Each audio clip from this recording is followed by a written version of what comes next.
Okay, hold on. Uh, You okay, got it all right? I'm in, but hold on. I'm trying to rename myself. I'm not sure how. It's probably not going to matter. I think it There we resets go. every time you end watch together. But Really? yeah, so let's just think about D&D 1 or 1 D&D, whatever I think it's the same thing as Xbox, where we got Xbox One. It's like, what a stupid name. This is what you're calling your next sequel? You couldn't just maybe it's not that. Maybe this isn't some new edition. In fact, I've been waiting until you were available, so I still have no idea what this is in Okay. general. I have not looked at this or read anything about it either, so I Yeah, don't know what this is. I've already seen the joke. One D&D to rule them all. I've seen that. Are you recording this? Yes, Okay, cool. but yeah, one D&D to record them all, and I'm like, okay, what is the one D&D to rule them all? Like, what is the D&D? Yeah, there's been so many additions and stuff over the years that I'm not sure if you can say the closest thing to you could. I can argue that the closest thing to the one true D&D would probably be Advanced, simply because that's what created and made Forgotten Realms setting so popular. Mm-hmm. And even then, that's a bit iffy because it's still got. Because if you go backward in time, there's first edition, and even back further back, there's I believe it's called Chainmail. Yeah, I think one of my So my popular choices is the Rule Cyclopedia, which is essentially Beckme. Um, I kind of like that as like that's the one D&D, even though it's kind of in its own kind of world. But to me, the D&D Rule Cyclopedia that just screams like this is the one D&D book you need. Which is, I think pretty invaluable when you're dealing with a series where we've had to buy 3 books every edition minimum. no, yeah. Now, mind you, for those who are watching, I say advanced, but I'm a 3.5 player. Yeah, I'm a 3.5 and first edition Pathfinder. That's what I play. I yeah, don't play advanced except once every couple of years, and even then, it usually ends rather quickly. yeah. And I'm fairly young to most of this D&D stuff, if I'm being honest. I eventually did get back into playing old school, some OSR, but I just got introduced to like light games first, and then started rediscovering because D&D was the most popular game ever. And I wonder how this is gonna, shake things up because I know people don't like having to buy new books. At least that's how it used to be. Well, it's also easier, somewhat easier now, because the whole online stuff. So I'm not sure if that's still the case either, because again, one of the things that keeps some of the players I play with from moving to fifth edition is the books, and it's a new system, and I don't want to need to learn a new one. AKA my dad. Yeah, and I think just another factor for me is like, um, you know, it's not just now. It's not just the 3 books. It was some of the controversies that was going on that started changing rules, lore changes, Xanathars, Tasha's. What else is there? Volos, I guess. Then you had like different adventures, which I think they've already forgotten about Radiant Citadel. Everyone's moving on to Spelljammer, and it's like, Yeah. yeah, that's because it's got old cred. I think they would have gotten much more popularity out of Planescape, if I'm being honest. Uh, Planescape isn't as. I know this sounds weird, me saying this, as fantastical, free roaming sounding as Spelljammer. Uh, I think it's Now, ironic. technically, I think it's technically, ironic. Planescape is more. than Spelljammer, because Planescape literally would involve anything that Spelljammer touches, I and think then it's more. I think it's really ironic because I remember tieflings were a big part of Planescape in like old school. Yes, it was like that. That's when the races become a lot more common because Hold you on, were dealing with. Okay, we kind of got on a should have tangent. done that should have done that a while ago. All right, We got on a tangent, huh? no. That's fine. That's fine. We're building the pathway Uh, to D&D 1 because we know that in so order to get to 1, you go basic first, second advanced, 3, 3.5, 4, 5. Oh yeah, we didn't even mention 4th edition, but you know. no, you did, but I think earlier. most people agree that it's like, yeah, Wizards of the Coast completely screwed that up. I don't see Uh, too many people argue with that. it's not completely terrible, but it is a lot worse in comparison to the others. Um, and especially since there's a lot of problems with that. Okay. Moving on. Let's not talk about it. All right, let's have them talk to ourselves. Take it away. Dungeons and Dragons is a thrilling adventure, one we play together as dungeon master and players, but also an adventure itself. Now, we stand at the start of a new generation of Dungeons and Dragons. You know, if Excuse me. Patrick Stewart was telling us about the new generation of Dungeons and Dragons, I'd be more happy. But it's like, duh, duh, duh, duh, the new generation. And I'm I'm like, like, I think we've been in the new generation for like a couple years now. no, more than a couple years. Now, like, I feel like 5th edition still has a little bit more life to it. Oh yeah, Uh, but I, this is supposed to be. I've always seen it as kind of like it's sort of evergreen as long as they treat it right. Does that make sense? No, yeah, I get, yeah. I mean, they did that. I mean, it's all the previous editions. Well, second onward or advanced onward might be more correct. Um, all one of the things that they did to help keep the game active is always add new content. Advanced did this a lot, and not just module content or setting content, but player option content as well. It's something that's always been happening, and so the game actually is constantly evolving. Because, like, say, if you actually take advanced, take early second ed, and then compare it to a later advanced, which is advanced is based off second edition, basically. There's a lot of changes because they had a lot more books. They have what they refer to as complete books, which is like, no, that's or is that fit 3.5? You're talking Either about way, like the complete Paladin's Handbook and all that. yes, Yeah, yes. I think I So think those add that a can lot. be. I think that can be one of those things that's divisive because I personally don't like to keep adding players options.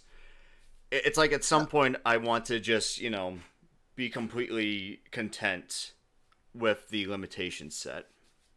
No, yeah, and there is, and I agreed with that too. I mostly agree with that there because, well, let's just say that there's definitely a tipping point where too many player options kind of just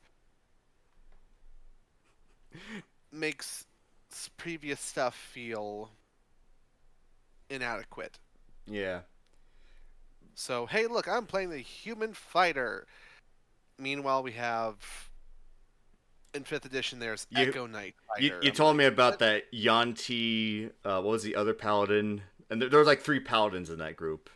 Oh yeah, it was a I forget. I didn't wasn't paying attention to exactly. Uh, It was just like 5th edition in a screenshot. no, yeah, there's like say 6 players. 5 of them were. It was like a sorcerer, a warlock, 3 paladins, and the last one was a rogue.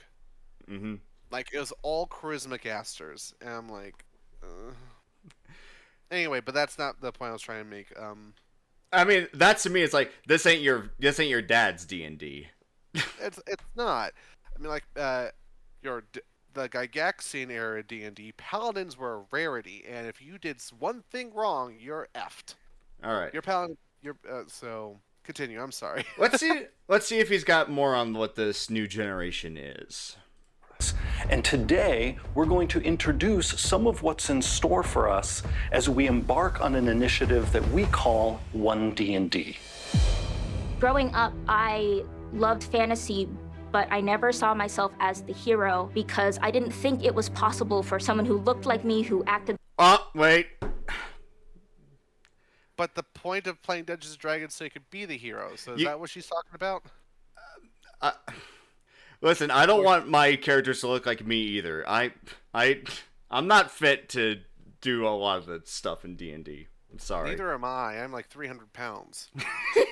like, I'm, look, if you were 300 pounds, it's like, how can we use you as a world object to fight the enemies? It's like, how can we abuse the physics of the world to just catapult you into the, just like a cannonball you into the enemy? It's like, here's a new generation. We're gonna talk about representation. I'm like, what?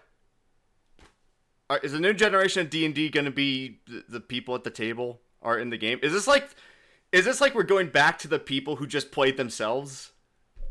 Which actually was a thing in early D&D.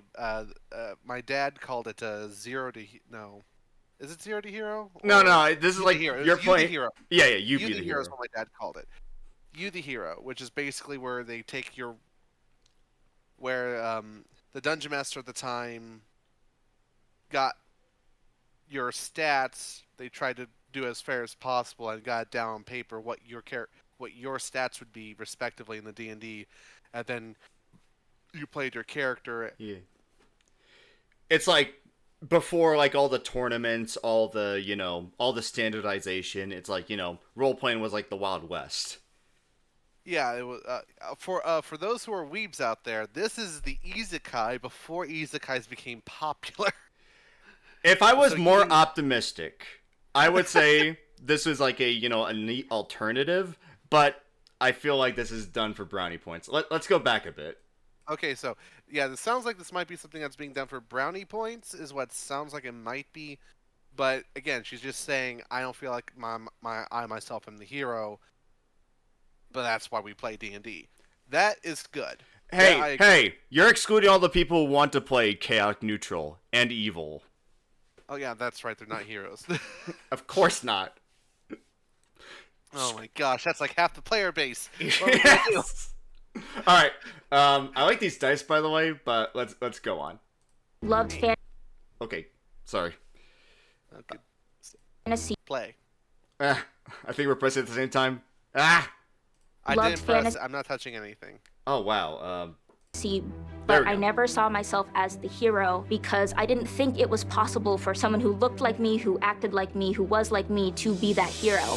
Yeah. We want to continue to reach out to folks who are interested in fantasy, who love storytelling, who enjoy spending time with their friends and creating these collective stories that they can remember. So reach out. I mean, listen. I'm not sure if you can reach out. I like what you're thinking. Problem: D&D requires a lot of investment. It's very nerdy. There are ways to get into fantasy that don't require the commitment and the social awkwardness. Yeah. Yes. There are easier ways. It is definitely more committable.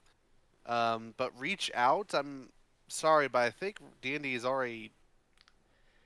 I mean, I just like that Laura Hickman and Margaret Weiss were like, huge people in TSR all about Dragonlance. It's like, yeah, I don't think they'd complain about them not being reached out.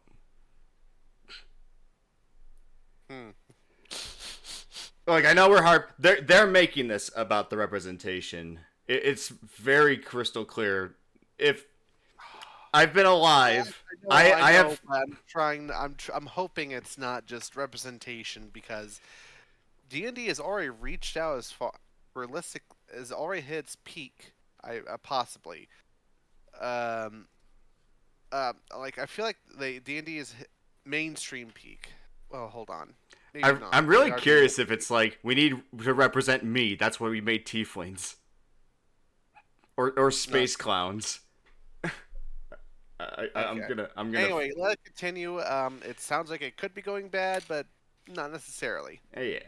Time with their friends and creating these collective stories that they can remember for years to come. D&D's been around for 50 years, and there's very little that persists that long that becomes generational, that people can really just not only share, but literally hand down to their kids. What we want to do is just add to that legacy. We did a smart thing with 5th edition by listening to the fans. And what came out of that process? Initially, okay. I have so much to say on that listening to the fans thing, but I'm going to save that maybe for the end of the video. Okay, generational thing, I was literally the baby handed around the gaming table. So, is it a generational thing? Yes, I'm second generation nerd. Yeah.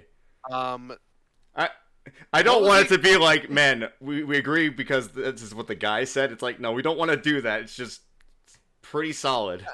No, yeah. Most of this is solid. It's just a case of we're expecting this to go hyper woke cringe is the problem. So we're like we're watching for the cliff. I don't know. Maybe they're like, look, we don't want to go off as too extreme. Maybe someone's conscious of that. We'll see. Now listening to the fans, they actually have done a fair bit of 5th edition, sort of. Early 5th edition, when they were playtesting it, the people who were playtesting it were originally D&D fans, the OGs, so to speak. I know of a group that my dad used to play with, and can't anymore because we had to move.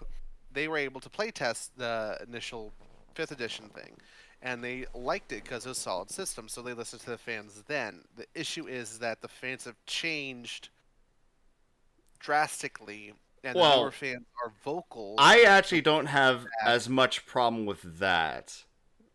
I'll get back to why that upsets me. And the new fans, welcome. It's just they're very vocal on what they want done, which conflicts with some older stuff from D&D, which is why there's some older D&D veterans that are like, her, these people are taking my hobby. Like, and we already had like the old versus new with like 3.5 or 3rd edition, and just transitioning from TSR to Wizards of the Coast. Yeah, there was a lot of transition just from 2nd to 3rd as well. There was a lot changed, and so it's some good, some not so good. But overall, it has been a good thing. 4th edition has been, again, the black sheep, so to speak, and 5th edition, for the most part, has been a really good system. Do you notice this red evil glow around this guy? Oh my gosh, they want him to be like an evil guy? Is that it? Oh no! I think that's... Hold on, was that always there? Oh yeah, it was. They're all evil. Was. They're all evil! I have detect evil up. They're all evil. Yes! I think it's glowing brightest on her. Look at that face! Anyway, get back to them flipping that book. Generational, that people can really just not only share, but literally hand down to their kids. What we want to do is just add to that legacy. We did a smart thing with 5th edition by listening to the fans. And what came out of that process was a system that is stable, that is well-loved, that incorporates the best elements of earlier editions. Well, hi Chris Perkins. First I want to say that. Best of earlier editions? Where's morale? Please. More of a DM thing. Okay. I'm gonna harp on that like till I die. I'm gonna like. You know what? Oh, you. I always try to think, even if I don't roll for it, I always think about it to some degree in whenever I run in the later editions. Even if I don't roll anything for it, it's just like, oh shit, this is a bad situation. He's scared, he'll run. I think it's like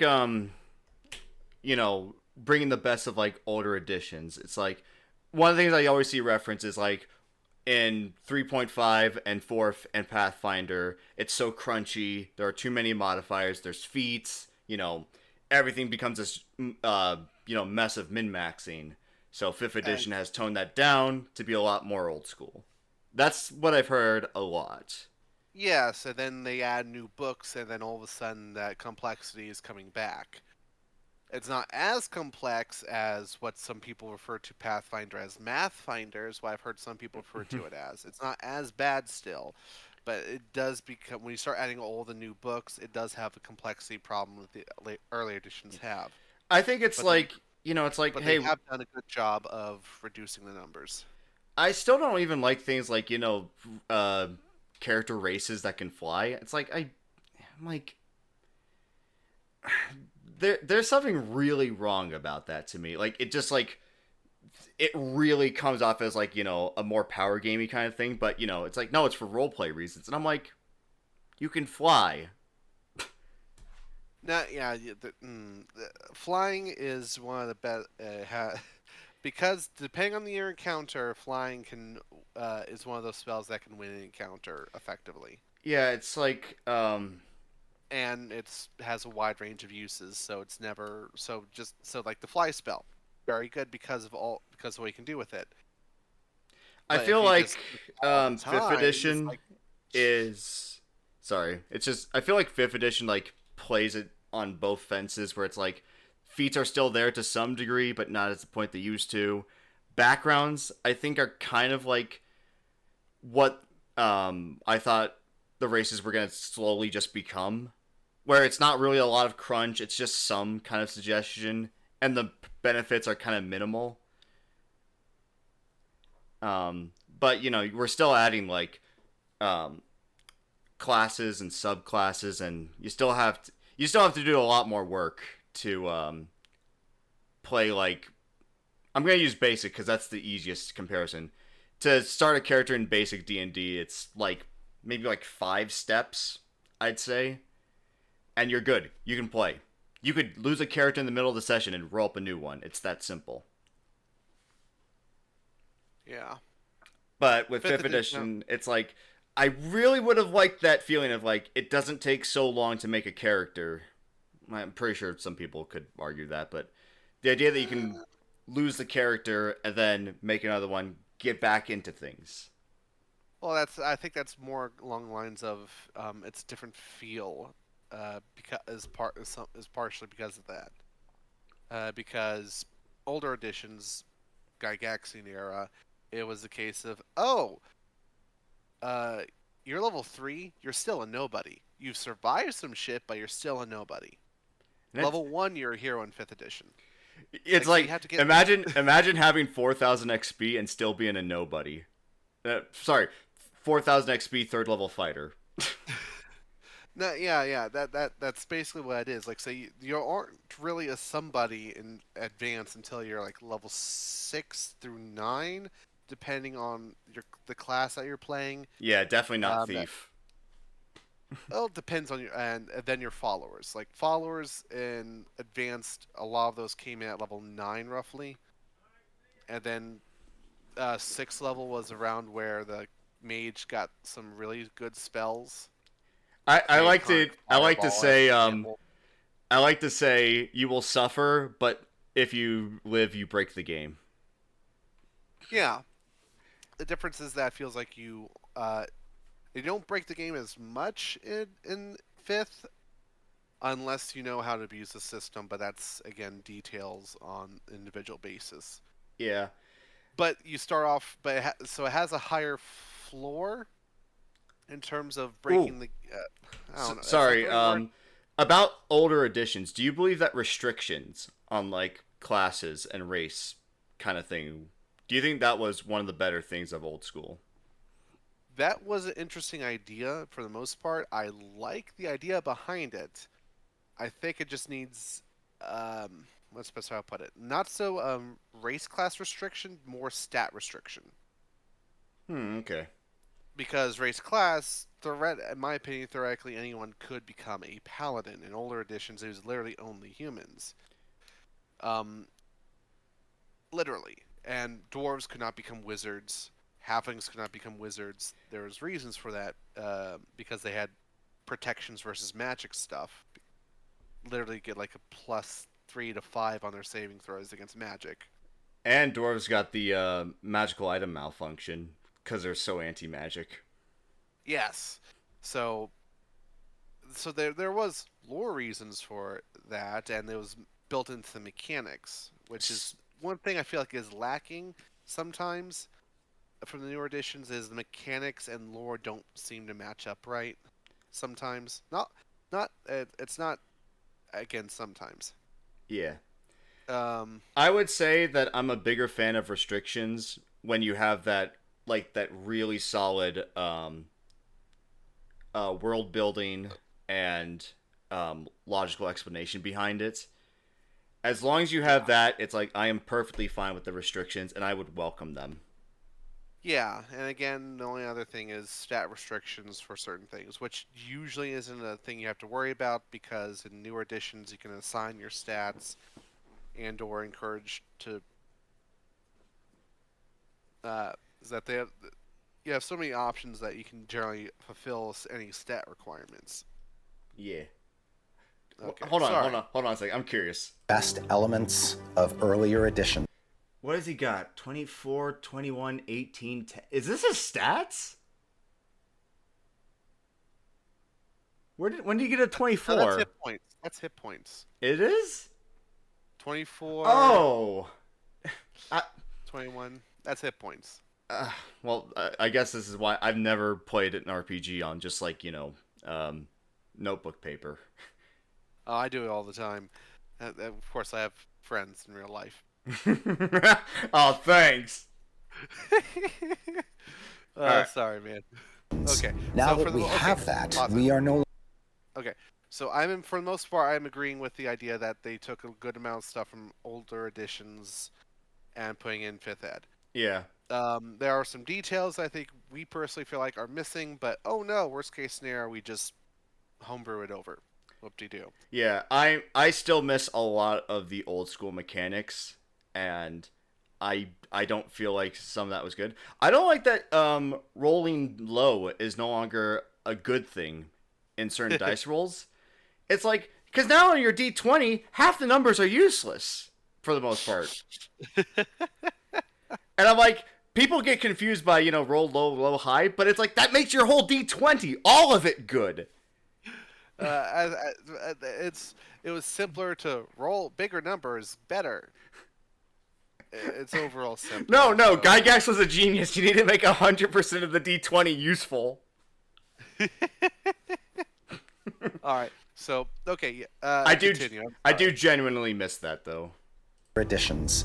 Now that we have that, we are no longer in the position where we think of D&D as an addition. It's just D&D. 5th edition is a rule set that has worked for so many people and has brought so many new and exciting folks into the game. It's more important for us to continue to cultivate and respect and love what it is, that the world has told us is working for them. The sort of change you're going to see isn't about taking anything away from you, isn't about changing any of that stuff that you love. It's much more about giving you more. Which you were doing anyway? I'm confused. I feel like putting more does take away things. It makes the other things less. A similar issue with power creep in video games. Yeah. Except in this case, it's a content overdose of content, which is what. Yeah, I always see it as like when you keep making better and newer classes, it's like, well, what happens to the older classes? They get outdated. Or they're just not. Which usually means they get unused, which is again the same thing that happened to earlier editions, Advanced in 3.5 and Pathfinder First. Specifically, they got so overloaded with extra content that you had to look in like 5 different books just for one character or for one thing. Sometimes, now, of course, if you can, there are ways to reduce that, but in terms of compiling stuff into smaller stuff into a better way of compile it would reduce the extra bookage, but it's again one of the things in my opinion that probably did in, of course, the earlier editions, so to speak. Of course, they were already slowly going off anyway. Yeah. So think on that for a moment. What do you He said, like, we don't think of D&D as an edition anymore. It's like, are you gonna fight the entire world on that? People do care about your edition. I don't care. I don't care that, you know, D&D is nice and universal. I'm still gonna have my gripes about Forth. Yeah, I think what they're trying to go for is to jump off of 5th edition system and try to just content overload effectively. Yeah. And like I said, they are doing Spelljammer, Mhm. and they're bringing stuff from older editions back, which normally doesn't happen, or if it does, it's like, say, oh, it's a side content. But well, Spelljammer's getting a lot of focus. I think Radiant Citadel and Strixhaven didn't pull the numbers they wanted, personally. If I had to conspire something. So, now, Strixhaven, there's some problems with Strixhaven. Radiant Citadel, is that Forgotten Realms content? No, I don't know. It is like multiverse hub. It's basically a Planescape, but not. But it's not Planescape. So, yeah, it sounds like they're probably going to be trying to get stuff from older editions updated into the newer edition if they're making a new edition, or to 5th edition, which okay, I'm cool with, or just throwing a whole bunch of stuff, just trying to content overload. Do you feel like I'm not sure if that's necessarily a bad thing, because again, it's I don't know. Do you feel like the OSR and a lot of the independent stuff would be counted as D&D when they're still using like D&D as the framework to them? Not to the, yeah, yes. If it used to be D&D related, they I think they probably have the rights, or if not close to the rights, with just, hey, look, we'll pay you and we'll get it. Yeah. I still think the OSR is still just considered like, you know, its own kind of like subculture. So it kind of is. It's one of those dated things. So again, it sounds like my guess is that it sounds like they're trying to just get a whole bunch of content out and try and get all under one system, so to speak, and just have it be D&D. Have that define D&D for the rest of the thing. Do you think that's going to include like conversion tools and how to like turn everything into the amorphous, all-encompassing D&D 1? Probably, but not necessarily. At first they'll probably start with releasing their own content conversions, and then after a while they're like, oh yeah, here's the tools we used. It's like they get to Dark Sun. It's like, how do we put this in? It's like, don't talk about Dark Sun. We told you not to put it. It's too problematic. It'll destroy everything. Just cannibal halflings. Oh my gosh. No, yeah, that there are some settings that they may not touch. Oh yeah, that's an interesting thing. Second edition had wildly different D&D, but it was pockets. It's like, yes, you don't have to worry about crossing Ravenloft into all of your other games. It can stay in its nice bubble. Don't worry. Yes, and the Spelljammer is the thing that connects them. Is the one thing that could connect them. Yeah. And they have Spelljammer. I think they did do that even in old editions, which I think that's one of the reasons Spelljammer was so weird. But even then, they were like, yeah, you can't put Dark Sun anywhere. It's like, okay. Yeah, Dark... Yeah, and they have to make up some weird reasons to keep them separate sometimes. Like, say...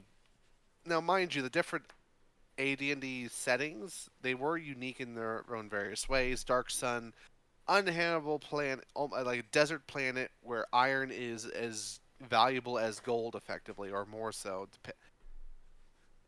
And so you had to make weapons out of bones and stuff, because there's nothing else you can make it out of.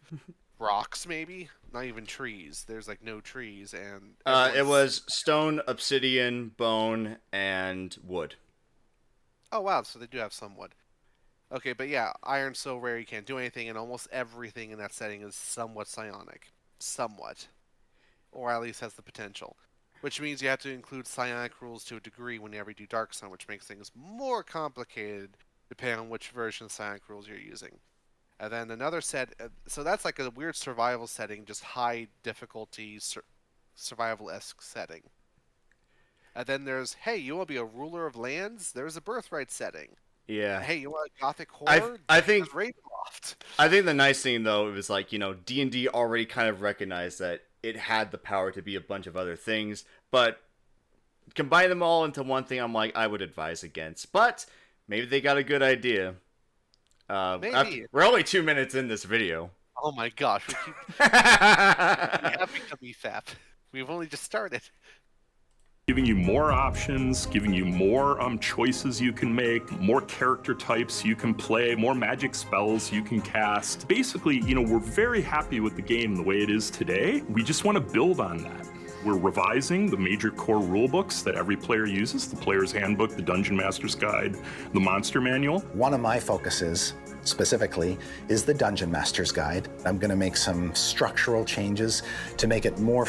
Put the morale rules back in! I'm sorry.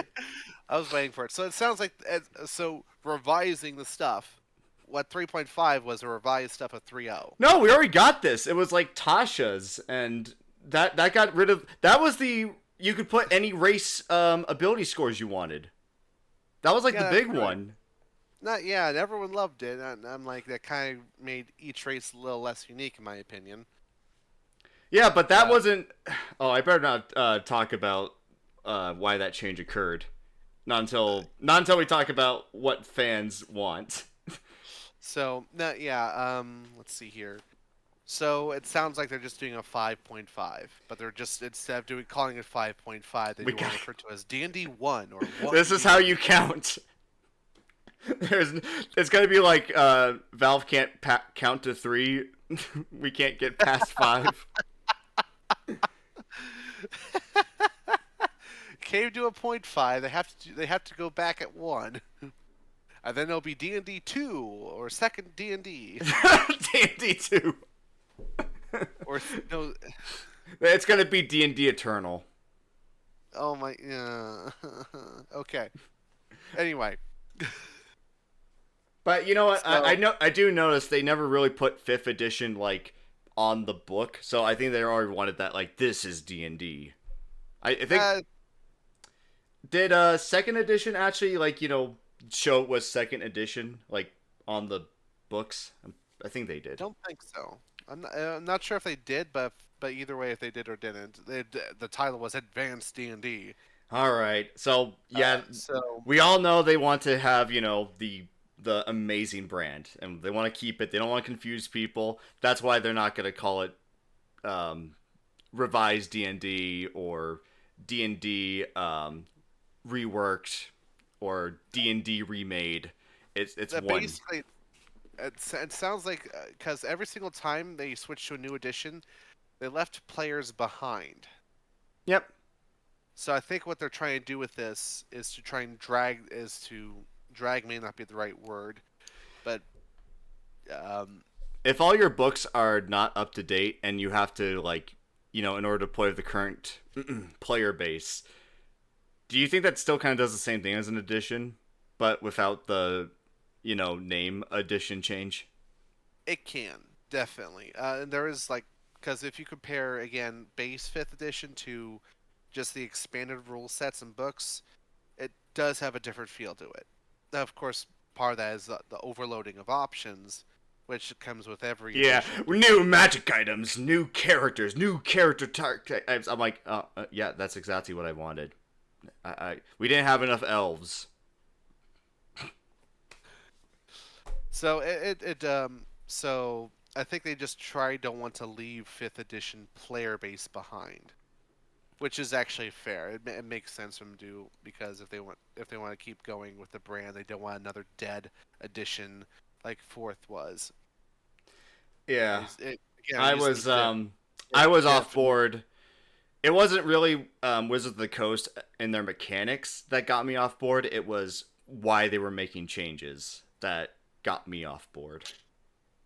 Which edition are you talking about? Oh, 5th. Like, 5th. I yeah, wasn't I get you. I wasn't opposed to playing 5th edition or, potentially buying it or different products. It's when it became clear of why they were making the changes that they did and who it was catering to that I'm like, "Oh. Yeah, I think I'm out." No, yeah. I for the most part, I agree with you there. And I have one notable example I'd be willing to bring up, but I think you sure, want to bring that up but later. the reason that I think this is important is because now you're gonna have to go into this with thinking about looking for games and trying to join up with people online. That's the big reason why I'm even caring about this because otherwise I'm just complaining at something I'll never do. But it's like these are going to be the player base, the people that are coming into new D or like old school. If they've played new school, this is what they're doing now. I'd rather have an understanding of that. No, yeah. So this still can have good stuff. It's just, and again, 5th edition for the most part has been a good edition. It's just some minor stuff for the most part, minor. Yeah. So I'm sorry. When you're ready. All right. Friendly to new DMs. When it comes to art for D&D, it's about as versatile as our players. We want to show that the person you are can appear in the worlds of Dungeons. Sorry, what did you say? The art can be as versatile? Yes, I think she used the word versatile, which Let's hear that again. Friendly to new DMs. When it comes to art for D&D, it's about as versatile as our players. We want to show that the person you are can appear in the worlds of Dungeons and Dragons. That's what. okay, there's Well- art. There's okay. Does she mean like different art styles? Because there's artist clash, which can really. Yeah, 1 second. Make I'm pulling up a very interesting counter to this. I actually did find the when I was looking up like D&D basic, the rules encyclopedia, there was actually the Japanese version of the game. Let me see. And this was also like the 90s or like before the 90s stuff. So the artwork was pretty diverse, and it kind of had to go to a different culture, a different place, and even like a different kind of like industry. But here, let me pull that up. But yeah, we actually did get some versatile art. Let me send it to you. Hold on. Yeah.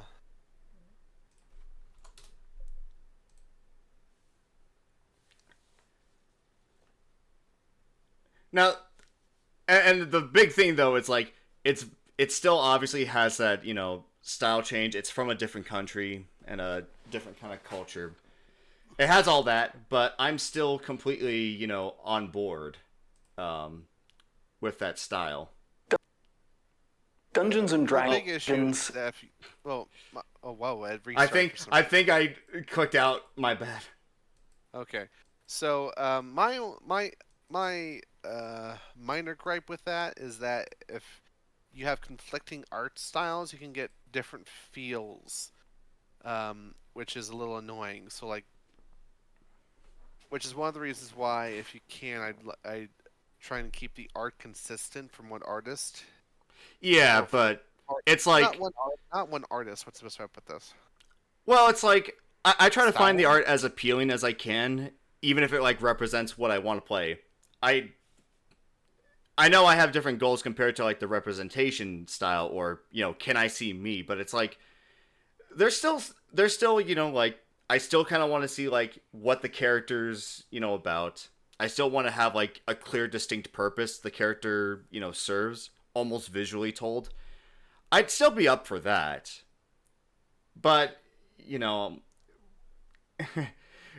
we're diverse. We're varying the art, not diversifying it. Those are two different words. So yeah, so are they trying to use to fly diversity art underneath the flag of versatility art? I don't think we've seen an example yet, so let's see if we get one. Yeah.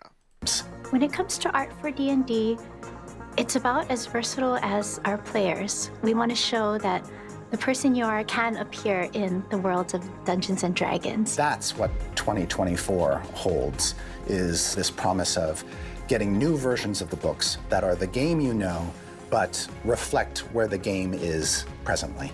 ONE D&D has 3... Ooh. Times change. I don't know. I'd be okay with like 2014 era level 5th edition. It's not my favorite, but I'd be okay if it was kind of in that ballpark of quality. So I don't like that statement. continue. Oh boy. pillars, and one is the rule set, which is built on the base of 5th edition, but updated. We're building upon the rules that have been established, the storytelling, and expanding our world and our rule system. When we say building on top of 5th edition, what we mean is that all the adventures and supplements that have... So, I've kind of just want to point out, I don't see any new product. You know what I mean? They're not showing any new product, but it's still like, what, 2 years down the road? This is the new E3 where you show the logo and you don't actually show the game. Oh my gosh. All right. Go back a little bit. I want to hear what This lady? Go back. Yeah. I want to hear everything she said on this a little bit. Okay. Rules that have been established, the storytelling, and expanding our world and our rule system. When we say building on top of 5th edition, what we mean is that... Okay. 1. Updating the system. 5.5. What 3.5 did and Advanced did with 2nd. Oh no. It's happened before, it's going to happen again. Oh no. Updating the world? So are they going to move time forward in the Forgotten Realms? Because they have done that multiple times. Well, there's Spelljammer, so that could be it. Yeah. That might be... usually those things usually have some kind of event, so to speak, that happens lore-wise. So if they could have an actual event book, that might be something interesting. I still get a little peeved that Neverwinter Nights is 3rd edition and not 3.5. Just because I've gotten used to the 3.5 rules. And I'm playing Neverwinter Nights, and I'm like, oh, shoot. Yeah, Neverwinter Nights 2 did 3.5, so that's a little bit better. No, well, definitely better. But of course, grew up in the 3rd edition, so... So you wouldn't be opposed if it was just 5.5, if they just said it was 5.5. But It's 5.5. Whatever they're calling it, it's basically 5.5. That's normal. It's happened before. It's gonna happen again. Whoop-de-doo. I feel like they have to, make new books and, sort of incorporate the current supplements. I feel like they have to base the new books off of the supplements rather than the supplements being based off of the core, in a way. I think that's happened before as well, so that makes sense. Okay. So it's D&D has been through this before. It's nothing big so far. That all the adventures and supplements that have been released in the past 10 years will still be playable with the new evolution of D&D. Then there's D&D Beyond, which is the base of our digital tools and assists for players and DM. Currently, players are cobbling together all kinds of different apps and websites to have a true integrated D&D experience. What we want to do is actually just provide all the tools that the players need to play themselves in one space. Right now, with the acquisition of D&D... What? Are they butting into the online tabletop stuff and basically telling Roll20 and Tabletop Simulator we're ruling now? I mean, there was already like D&D Beyond. I'm not opposed to that. I mean, new generation, new technology. I have no issue with people wanting to, take advantage of that. No, I'm just trying to figure out if that's what they're saying that they're basically doing, because they already have a whole bunch. Because D&D Beyond just gets the content more available online and easily accessible. It almost sounds like they're just saying, "Oh, we're just gonna replace." I would love it if you get the book of ONE D&D and it says requires internet to play, and you're just looking at the book like, what? you have the QR scan for everything. There was one thing I did want to mention about the versatility of art. Was it the 80s? Advanced D&D art was amazing in many ways. I'm inclined to agree. I think that's mainly due to like Larry Elmore, Clyde Caldwell. Brom did the Dark Sun art. Okay. There's a lot of It's more. I agree with you. I think it's more based off the extremely talented individuals. But at the same time, they did pioneer it, so other people try to go off of that style. That style, that realistic looking style, is. It's missing a little. I feel like it's missing a little from the newer editions. I still really appreciate the first edition Monster Manual as like my favorite book for illustrations. It's some weird stuff. It's basic, but it's weird. It reminds me that D&D was made by some nerds who may have been a bit more amateurish, and that's all right. Yeah. So okay. They weren't these people with evil glowing backgrounds behind them to show how powerful they were. He looks like he's You put some robes on this guy, he could be an evil wizard. I love it. Okay, so that was what I was going to say about the art, but my brain was finally caught up. Yeah. Wow, I'm tired.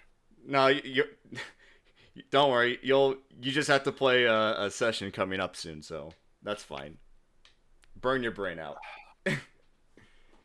Okay. Beyond. We've already started to dip our toe into digital, and it was a fantastic partnership that we have going, but we can add more. Digital physical bundles is something that we've wanted to do for a long time, and now that D&D Beyond is part of our family, it's finally something we can do. Your content is available anywhere you want it, and you have those physical books, but you've got nice portable versions that you can access through your phone or through your tablet or through your other device. Then our future-facing I want to just be able to have the books and some writing paper. That's all I really want.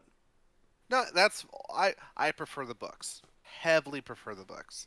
But I also understand that online resources does make things easier convenience-wise at times, especially if for some reason all you have on you is your phone. Do you think they're going to make like a Fantasy Grounds or Roll20, but like their own isolated product?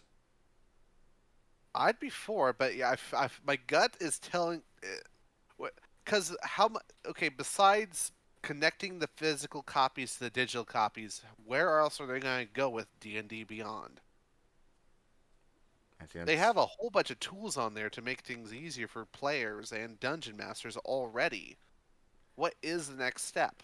The next step is to create a good video game based off of your system, not like that Dark Alliance crap.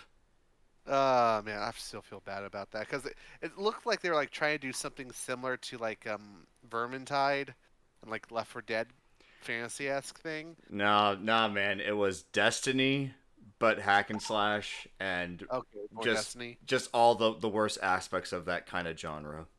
Yeah, I looked at some of the gameplay of that, and I'm like, oh wow, that's just bad. I'm not playing it. And the most important part of the genre is the unfinished, feeling that nothing's actually working right.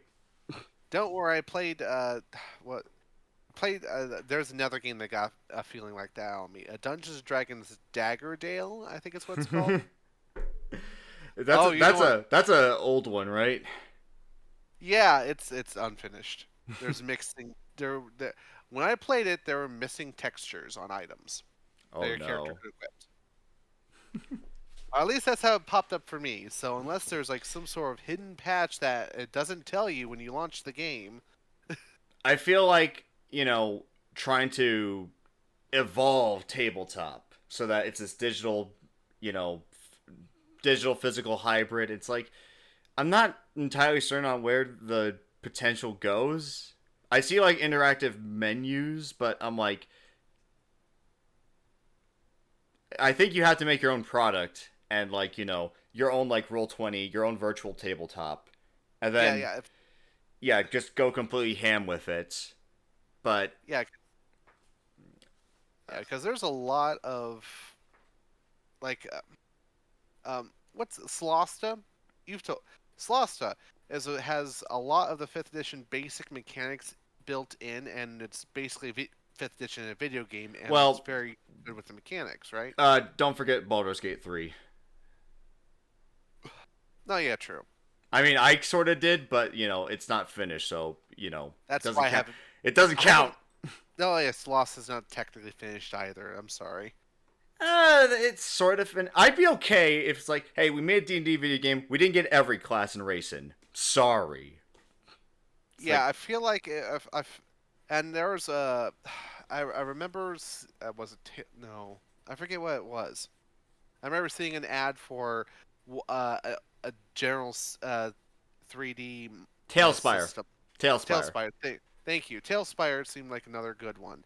Yeah. I feel like if there's a lot of those sources out there, so it feels like if D&D is going to move further into the online stuff like that, is going to be trying to make its own product like that. Other than that, besides the digital copy books along with the physical, I don't know what else they can do. I saw Tailspire, and as a DM, I'm like, that was like a nightmare. I feel like I'll just spend forever prepping. Oh, okay. I feel. I mean, like say the I like the setting books where you could get like an entire hex map, and you know that could probably be like, you know, your life. Yes. Yeah, filling out a hex map can be, oh boy. So like with Forgotten Realms 3.5 books, they did do a hex map, but they did provide mini maps. You know how they have RPGA? RPGA. What do you think they're gonna do MMO style continuity that has to be respected in D&D? Like that's one of the things ONE D&D is gonna accomplish. I don't think it'll happen, but what do you think if they mention that? They would have to do some kind of event. It would be based off events. So it'd be similar to MMO where they release new expansions, but instead it'd be events, so to speak. It would be instead with D&D. Oh boy. That all sounds bad to me, just FYI. It can be good. It has failed in the past with other things, like say Warhammer Fantasy. They did the End Times event, which the player base as a whole said that's terrible.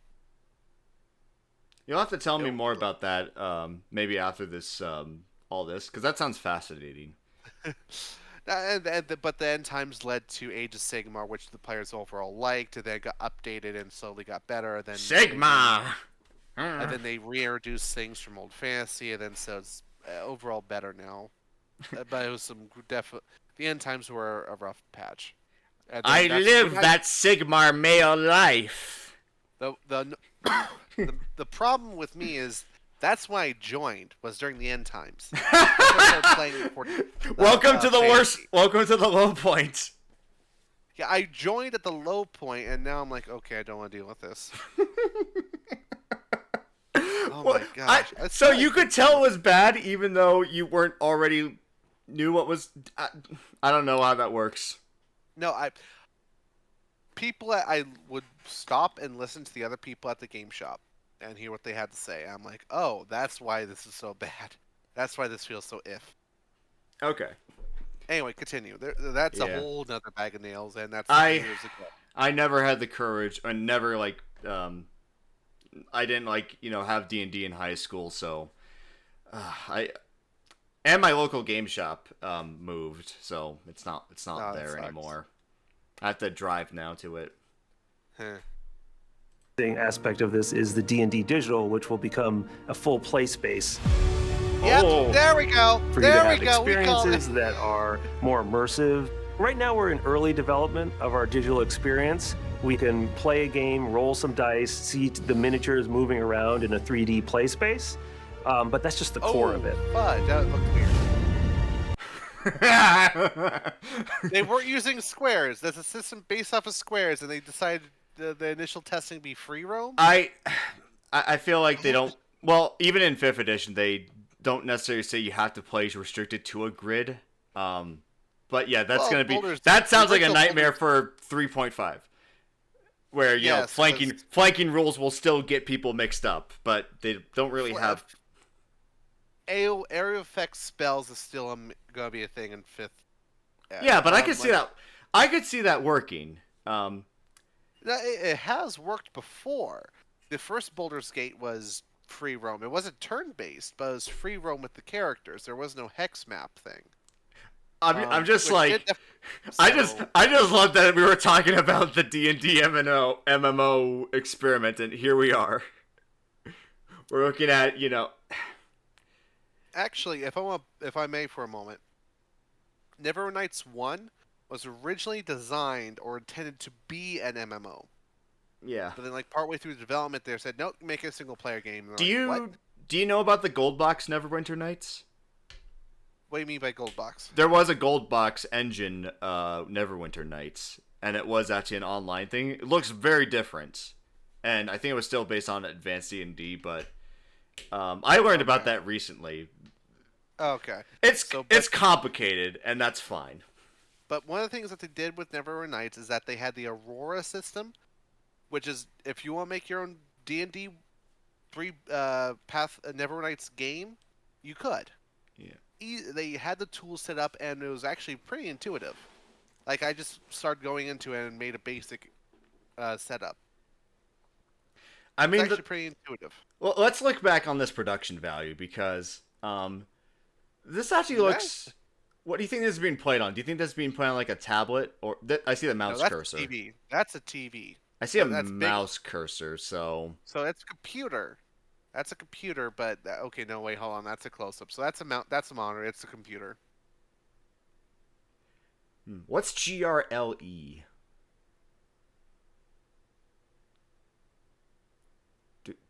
Don't know. LE could be lawful evil for all I know.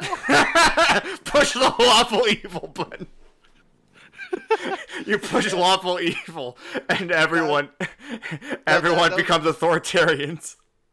What that probably refers to is GR refers to the current model he's currently playing with, and then the LE refers to the enemy model. I almost thought this was like size, like great size, and then lawful evil, but that no, that's sense. Turn initiative up there. That's turn initiative up there. It is? Yeah, left to right. So next up currently up is green. After him would be LE. Okay, I thought you would have a bigger list if this was the initiative. No, there's probably is. It's just it looks like it's blacked out for some reason. You look at the right of that. Oh yeah. Or there's only 2 people in the encounter. So like there's only you can hide whose turns are coming up, like what they are. Maybe, I don't know. Or that could just be a shadow object in the vicinity. Play it real quick and get ready to pause. Okay. The play space. But that's just the core of it. Okay, I think that was just a table. Yeah. Okay, so there's only 2 models or 2 turn initiatives in that turn on that turn. Let's see what we can learn about this product, because we're finally seeing what they're making. Okay, yeah, keep going. We chose the Unreal Engine for several reasons. Reason number 1, make it look dope. That's the first thing. Number 2 is take care of the lazy DM, because we're all lazy DMs. No. I make my own art. I am by definition not lazy. I don't know if that... No, you can be a not lazy DM. You don't tell me what to do, silly man. Arkine, you're...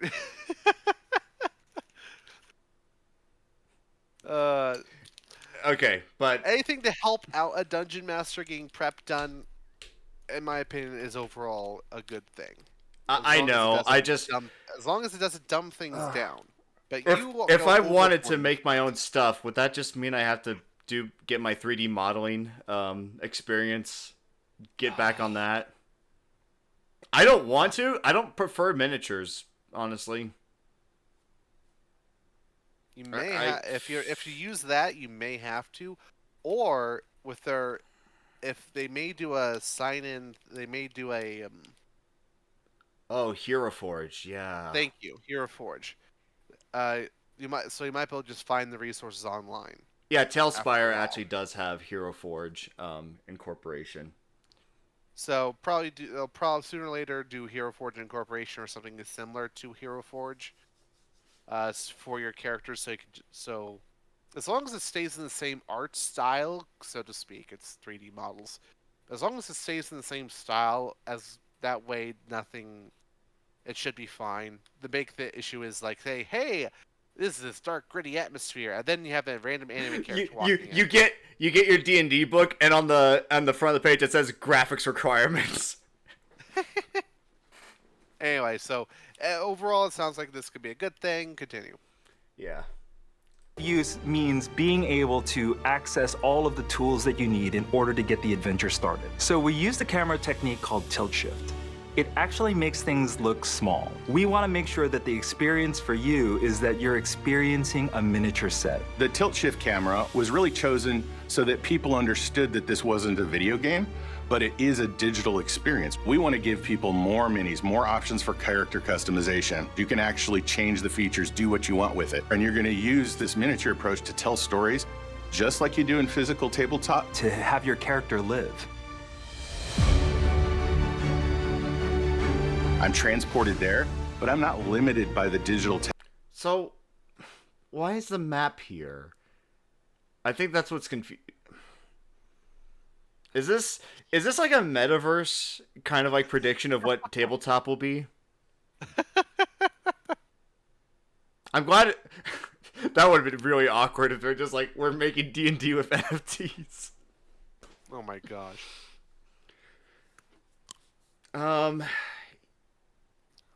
Yeah, I'd probably try it once, if I'm being like completely honest. But after that, I'm like, cool, I actually want to get to the point where I control more stuff and it's, not near as much as a high production value. I don't get drawn to high production value for tabletop. Mostly I'm scared that, it's the content that's pre-approved and, has to be run that way. That's the thing that scares me most. I think this is gonna make people just. I'll kill homebrewing. You know how there's complaints about people who only buy like modules and don't run anything that's not published. I think that's why I'm worried about it. It's like I didn't see people say, "Hey, you don't encourage people to use published modules more enough." I don't really see that. That's usually like the opposite issue. Yeah, potential problem of homebrew not being allowed, potential, but I doubt they're going to go that far because part of D&D is homebrewing. It is part of how the whole thing works together. Yeah, I'm like more recently, homebrewing is the weird thing. Technically, but it's not. But or no, it's the best way I put it. When people were first getting introduced to D&D, homebrewing was the weird thing, and then the players got into it and started enjoying it. But it was always been homebrewing for me. There's only once or twice when we actually run a module. I feel like being able to create new content and, being able to make your rules changes or being able to mod stuff that way. I always appreciate the content creation most, even more so compared to just being able to mod the rules. I understand the need for both of them. Yeah. It's just, as someone who actually wants to make my own material, it's like, this kind of stuff scares me for, being able to get invested into it. I get you. As long as it allows for you to make your own stuff, which it sounds like they're trying to allow to do with at least the figures and models. Which again, it sounds like they're doing Hero Forge or something similar. I think there's going to be a marketplace. I think people are going to be able to sell 3D modeled dungeons and models for sure. I can dig that. That's probably where how One D&D might be able to make some, or they can make money or continue making money, and then just kind of like how. So, I can see that it's solid. What if it becomes Bethesda and they get paid mods? Or I know it's Creation Club, but I still remember that. We'll find out. Yeah, we'll see. Technology. We might give you a pre-made campaign from us that has an exciting castle or keep with a dungeon inside of it, exciting NPCs, but then you're going to be able to take this playset, take it apart, and build your own. We're going to have a really robust tool for you to be able to create your own dungeons. This is just the start of One D&D, and we are relying on all of you to help us out and figure out that future together. What you're going to be able to see starting in August is a steady release of these playtest packages where you'll be able to engage with key aspects of the game, provide us with feedback that then we will digest, process, interpret, analyze, and then act upon. It's D&D next. I would prefer that name over One D&D. Just because it'd be silly. Yes. Yeah, D&D can be silly sometimes, especially with Spelljammer. I was not expecting the engine stuff. I was expecting the rules changes, and I think I care more about that, because that's what I'm gonna have to adjust to whenever you play. Yeah, D&D, you know? yeah. I already have to, like, consider people don't have like the racial ability scores due to like Tasha's, like Strixhaven. Now when they make their new compendiums or setting books or whatever with the additional races, they just don't have ability score increases or options for that. Yeah, that's like, of course, you can always pull from the prior material, but like, I know. in my opinion, one of the the stat line of a race can tell just as much or more for lore of that race than other things. Chris Perkins is giving me a judgmental look. He's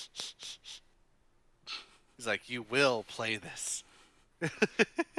He's giving me the Kubrick stare under the hat. Alright, go ahead and finish this video out, then we can give our final thoughts. Really, it's you shaping the next generation of Dungeons and Dragons, and we want to hear exactly what you have to say. Playtesting starts today. Go to dndbeyond.com, download the playtest packet, and get ready to let us know where you'd like this next leg of the adventure to go. Sheep, what's next? Alright, so that was that. You get to be the one who shapes the adventure. Like, I don't buy that I'm going to have any influence on the future of D&D. I do not buy that for 1 second. Me particularly. Do I think there's a group of people that can? Yes. And that's where you get to that whole thing of what it is that we listen to the fans. The reason I really stopped playing Wizards of the Coast stuff, where I tried to be conscious of if I'm, supporting them or, working with, is because, a long time ago at this point, they had people complain about their game about, the racial ability scores. That was the whole orc debacle. Some of it also had to do with the evil racing, but that came later. That was the errata that was like, I think last year. No, wait. I think it was 2021. And then it was also how they started treating TSR with Ernie Gygax. For those who don't know, that's the son of Gary Gygax. And then he started getting witch hunted. And there was Go ahead. That's not the only way how that could be done as an exaggeration is that they didn't actually go to his house. On social media, witch hunt is what they basically came down to. Well, he's not allowed to go to Gen Con. So yeah, they barred from yeah. being allowed to, even though he's the son of one of the people who pioneered the thing. Yeah. And to be honest, I didn't feel like if anything, he was. You should be like welcomed in with open arms. Like he wasn't like that impressive, but he wasn't controversial. So it's like, no, you don't have permission to attack him. He wasn't controversial. He was just saying, "Hey, there's some older stuff that isn't being some old D&D stuff that isn't being done in a newer edition." He said the most true thing: old times aren't like new times. Couldn't be any more true. And so he wanted to try and bring some of that older spirit back, and then he was just bashed for it. Yeah. Because was there some bad stuff in older editions? Yes, but there's some bad stuff in the newer edition too. It's just. Well, I would like to just say, bad mechanically. It's like, because, you had a bunch of weirdos that was complaining about orcs. And that was just more telling about them. And rather than just being, look, guys, I think there's some issues here, and you need to work this out. They caved in and started listening. And it's like, they showed what side they were on at that point, and I'm like, I'm not in.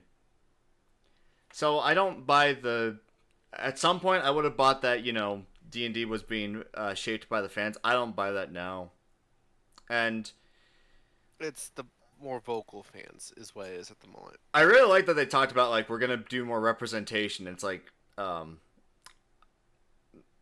I didn't see a lot going in there about representation or how they're going to make it more welcoming, if I'm being honest.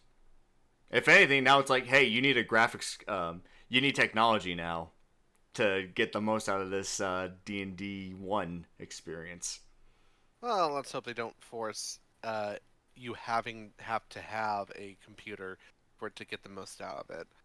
I still have a player who can't run Roll20. He can join Discord just fine, and he plays. Bless him. But I don't know why he can't join Roll20 and run. Apparently he has a potato computer. Made it very awkward. So it's like, yeah, I'm not going to expect him to just suddenly gain a, powerful computer. But yeah, final thoughts. Overall, sounds like good news. Mm-hmm. Downside is because as long as they focus on having the game be enjoyable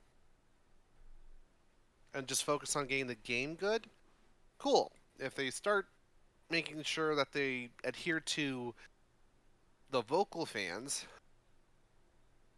then it might become more restrictive in some ways instead of expanding the options. Yeah. Probably not. It'll probably be overall a good thing, even if there are some vocal fans that are mucking things up. It'll probably be overall a good thing, because at least it'll put another option onto the online tabletop market, which if it's good enough, will force the others to try and improve their stuff, or to make sure to provide something that that D&D won't be able to.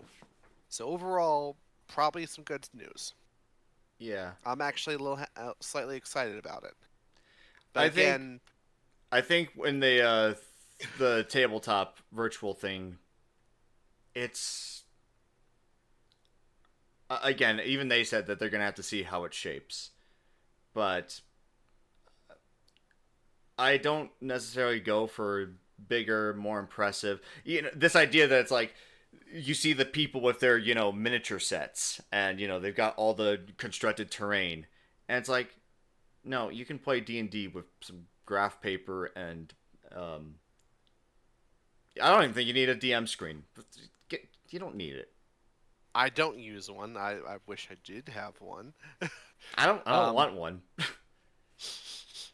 The only reason why I want a DM screen is that most DM screens actually have a lot of rules references hit on the inside. Yeah. So that way you can always reference something, or if you have a custom one, you could put tables Yeah. Like say the morale table is a good example. Just I need to roll morale or reaction for advanced. Oh, it's right there on the table, right in front of me. Bam, because it's something I use a lot in advanced. I think for me, this doesn't offer me much of anything I want. I don't play fifth edition, and probably not, or I do a little bit every now and then. But so this is probably not gonna be a whole lot for me either. I don't want to. I don't know if the changes. I don't think they talked about that. I don't think they talked about mechanics because who wants to talk about rules in D&D? This is just the trailer, so they have to have it nice and. They can't scare off. They can't scare off normal people. So oh no, they're updating an edition again. Oh no, but instead of calling it 5.5 or advanced or advanced fifth, they're just calling it ONE D&D. Advanced D&D fifth. That would just. Oh, that would. No, that wouldn't work. People would see the word advanced and they'd get horribly traumatized. Well, it's just like say it's just a case of the wording that they're using. Like say Xbox One, as you pointed out. Oh, other people are doing these weird names of One and X. Let's do it too. I mean, it's the current thing. It's the current naming nomenclature that they're using. D&D Switch. Oh man. Heck, if they do it right, they could get on this, be able to play their thing on the Switch. Yeah, if they broke into that and really got more eyes in these kinds of spaces, I don't know how that works because you do have to spend quite a bit of money, maybe a bit more than people want to be in this kind of position to run it. And even when you have all that, it's like, can you even manage all of it? Like, I don't know how many people are actually going to, like, work those dungeon map editors. I'd be amazed if they did and did a lot of good content. I'm like, more power to you, but there's a reason I still draw with, like, Roll20, just normal drawing tools, and my own drawings physically, and Dungeon Painter Studio. It's simple. And again, with the Back to Neverwinter Nights with the Aurora system, it was pretty intuitive, and you can actually get a lot done with it. A lot. Like if you're like brand new, you get thrown into it. You can probably figure out how to do something. It'll be basic, but you can figure out how to do something. Yeah. So. Yeah. So if they I do know. Something I'm going to suspect. Now that I've seen this, and now I can watch, other people's stuff without, feeling like I've, haven't gotten just the experience with just me and you. It's like, I expect a lot of people are going to be creaming their pants over this. And they're going to make speculation videos about rules that they didn't even talk about. Or options. I want this rule out because or change because it's not blah enough. I don't know. Which... but again, I don't play 5th edition that much. I do every now and then, but not a whole that much. So I'm not the exact target audience they're talking to either at the moment. It's not the ultimate edition of D&D until it has psionics. Yeah, they're doing Spelljammer, so sooner or later they should be including it. I want to see that 5 attack modes, 5 defense mode crap again. I want to see that. I just want to see that just thrown in. Just throw everyone for a loop. Oh man, in 3.0 they tried to do that again, but in 3.5 they said, "Yeah, this isn't working." Oh yeah, we better not talk about that mess because that's a meme. You don't need psionics. It's better not to. Yeah, like if you're going to include psionics, psionics has the power to actually hurt your head, like real psionics do. So don't. Yeah. So do it at your own risk. Yeah, I think that's it. That's all I want to say.